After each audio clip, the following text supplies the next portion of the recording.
lovely to be here. And I just really wanted to start by saying those were two really fantastic presentations before from Ben and James, and I'm really going to be following both of them to see how they develop. And it's always interesting, isn't it, as a gamification person, to see gamification done well. And I think what we all want as an industry is to see gamification done well across the board. So this talk will be slightly different because we'll be looking at where gamification is not being done so well and what we can do about it. And really, that's what I've, that kind of thought has been behind my book, Infinite Gamification. I'll hold it up. There it is. It's a very short read for anybody who doesn't like reading long books. It's a good one. And in it are a whole sort of things which I think anybody who's doing any sort of gamification can use to step through to really just to avoid the pitfalls and some of the common pitfalls by asking the right questions. The other thing, and we'll be going into this in this talk today, is I'm really pleased that I'm a very visual person. So what I've done is I've summarized some of those questions and thought process that are in the book into a single A3 sheet of paper called the Infinite Gamification Canvas, and it just gives us a way of thinking through the right questions when designing a program. So I hope both of those, if you haven't seen them already, are in your delegate pack. If you look at the email from Pete from Gamification Plus and Pete on Sunday, there's a link there to download a digital copy of the book and the canvas. So here we are, redesigning coronavirus statistics. Coronavirus is clearly a topic that has consumed all of us in 2020. And right, we're going to start this presentation with a bit of an exercise. So have your keyboard at the ready, because you're going to need to do a little bit of thinking. What I'm going to show you is a current, so from last week, way in which a council in the UK is sharing coronavirus statistics with its population. Now, as gamifiers, we know that every time you share some statistics and you expect a behavior change as a result, you are in fact gamifying those people. So we can look at it as gamifiers and really kind of critique it and see what are they doing wrong from a gamification point of view. So I'm going to show you show you their screen.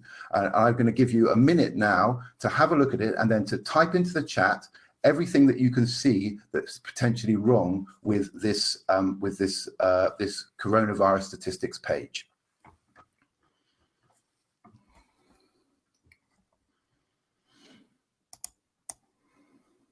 Too busy, Betty. Yeah, great.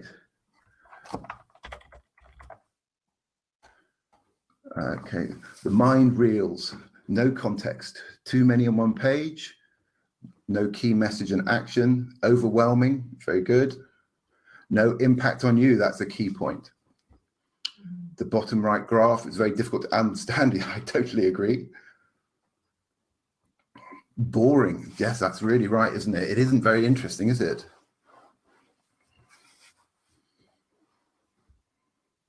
Yeah, too technical. Yeah, what do we get from it? Is it good or bad? Nothing to guide the eyes of the viewer. You can't see what's going on. There's no information hierarchy, exactly, no focus. Betty's granny has some knitting thread that looks like the bottom of the graph. Doesn't say the severity. A bit of a small screen, sorry about that. You just have to screen it. But I mean, that's the point. A lot of people will be reading this on a small screen, so it's not much good. It's confusing, it's overwhelming. But this is, and don't forget, this is actually the current thing. This isn't some old report from years ago. This is last week's report. So this is currently what's being provided. Great. So some really good feedback there in the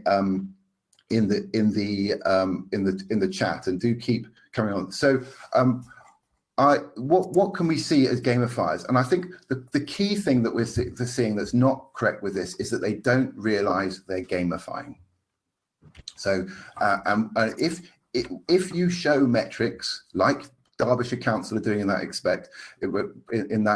example, and they're expecting some change in behaviour, That's gamification. You're turning the people that are reading the feedback, the stats, into players. And so by not having thought through their program, their coronavirus sharing, statistics sharing from a gamification point of view, they are effectively making a pretty fundamental gamification error. And you guys called out virtually all the ones that I spotted, which were the sort of the noob mistakes. The other one that I would notice really from an infinite gamifier's point of view is that, and this is across the board, all coronavirus statistics, is that what they're doing is they're portraying negative statistics, so number of deaths, number of cases, as a positive number. Now, we're all psychologically tuned in to positive numbers. We like to see numbers go up. We want to increase our vitality points. We want to increase our score. So when we see a high score, we immediately think that's a good thing, intuitively. But actually, if you look at this report, the case count, for example, here, this amber valley at the first graph, that's the largest graph, largest number, that you think they're doing better than the ones that lower down the list. But in fact, they're not. The problem is here that that we've made what is effectively a negative statistic and made it look positive. Now, if you've ever been to a construction site, so a building site, particularly here in the UK, there's a health and safety directive to reduce the number of accidents that happen on health and safety sites. And that's really important because obviously when you're working with bricks, timber and heavy objects, building a house or an office, lots of accidents do happen. So, and always in the past, what used to be reported was the number of accidents per year on the site. So you would see, and the point would be, management would say, we want to reduce the number of accidents. Well, what they realized was that human psychology being what it was, if you have a positive number, which is actually a negative thing, that's the wrong message. So nowadays, when you go to a building site, what you'll see is not number of accidents per year. What you'll see is number of days since the last accident. So now there is a number that is going up, but it's a positive number, which is the days without an accident on the site.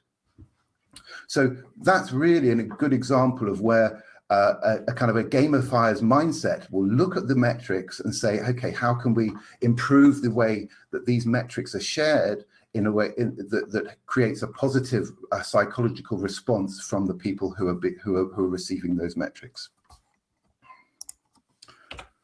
So this is a sort of example that after doing some research myself, okay, oh, hi, Gamfed Turkey. Nice to hear from you guys. So I've gone through the process myself, and this is the sort of thing that I think could be a better way of showing the same statistics. And this one focuses not on cases and mortality, but focuses on number of tests. And we can see it through. We can have a sort of rank system of universities. But let's see how I got to this perhaps more interesting and more engaging, and we'll all agree, much more simplified gamified way of sharing statistics.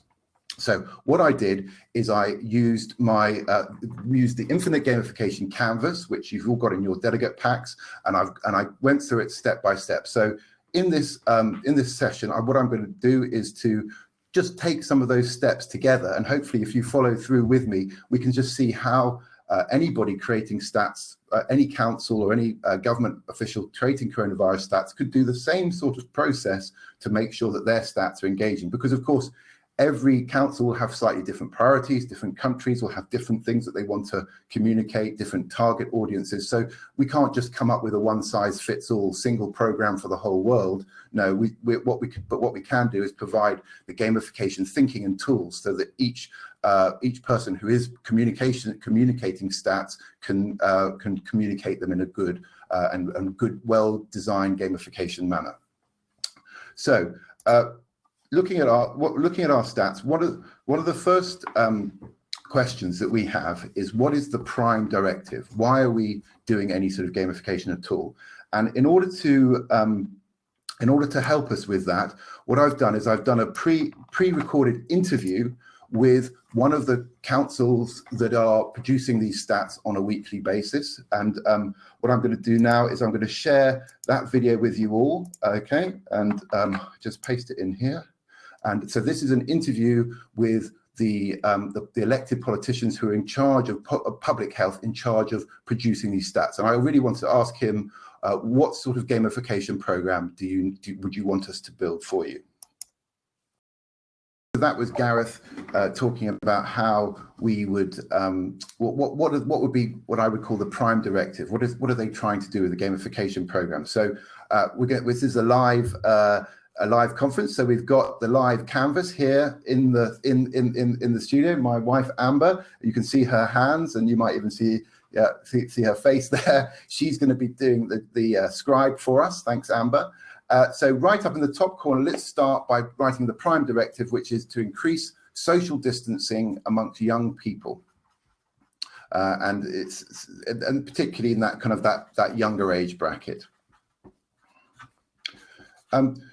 Once we've got that prime directive, it's, as we all know as gamifiers, we need to immediately start thinking, right, well, who are the players? So I've got one more video. This is one more video where I've interviewed the potential players of this particular for this particular program, and the players themselves.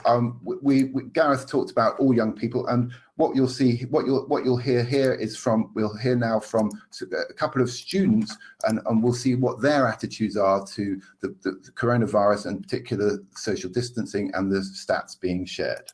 Super. So thank you very much to our two students there. So we learn from them two things really. First of all, that they thought of themselves in terms as players, as students. So the first thing we're going to do is change our prime directive, and we'll put there that they said we were students. Okay, so we're focusing now on increasing socializing young people, but we're going to focus on that students, and that fits with really kind of starting to think about, from the player point of view, how do they think? What else does anybody else pick up? I see that Tamir didn't understand much of them, but did anyone else pick up any sort of questions about who they were and what were their needs and aspirations from coronavirus sort of social distancing communications? I can get, and what we can do is we'll fill in now the player persona section of the chart with some of that information. So yeah, so personalized data. So yeah, absolutely, they wanted to have personalized communication. They were interested in competition, and good. And I think they wanted things that they were passionate about. That's good as well. And also there was that point right at the end about relating their university experience to the real world. So those are all important parts of us understanding who the players are and what are their kind of needs, aspirations. With that in mind, let's now go over to the stakeholder analysis, because now we've got ourselves a question of who's in our kind of gamification ecosystem that we need to think about. So in the stakeholder analysis, let's put in there the students, because they're going to be the ones that are right at the center. They're looking at the score, so they're right near the center of the circle. Going out to the organization, we've had two types of organization who we're obviously going to be thinking about, which is the council. So that was Gareth at the council, but they've also now introduced the idea of the university or the college or the school. So we need to put the university there in the organization. And then finally, there's this question of sort of wider media. So we might add, say, for example, local newspapers right in the external environment, who are also stakeholders in our program. And the importance of the stakeholder analysis is that that tells us who should be on the score committee, i.e. who's actually creating and controlling this infinite gamification program. So number one, let's put the players in there. So we need to put students in the score committee, but we also need to put representatives of both the organizations who are interested in it. So someone from the council and someone from the university.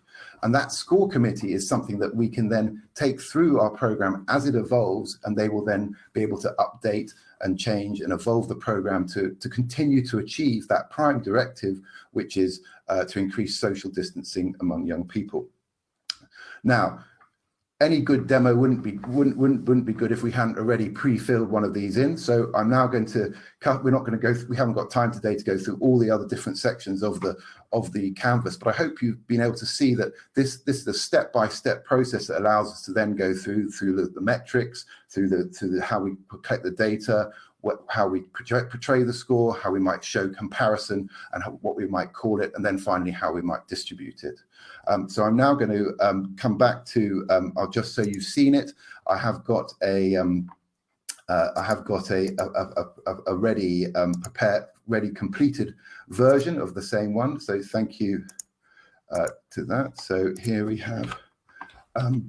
So there is. So you've seen this. This is one which I've filled out already, and we can have a look and go through. And this by filling out this form, it just made sure that I've gone through all the right gamification steps, so that when I do come up with a communications program, it has been thought through in a gamified way. And actually, with that key thing is that we know that we're gamifying, and we're thinking about it from the point of view of the people who are being gamified, the players.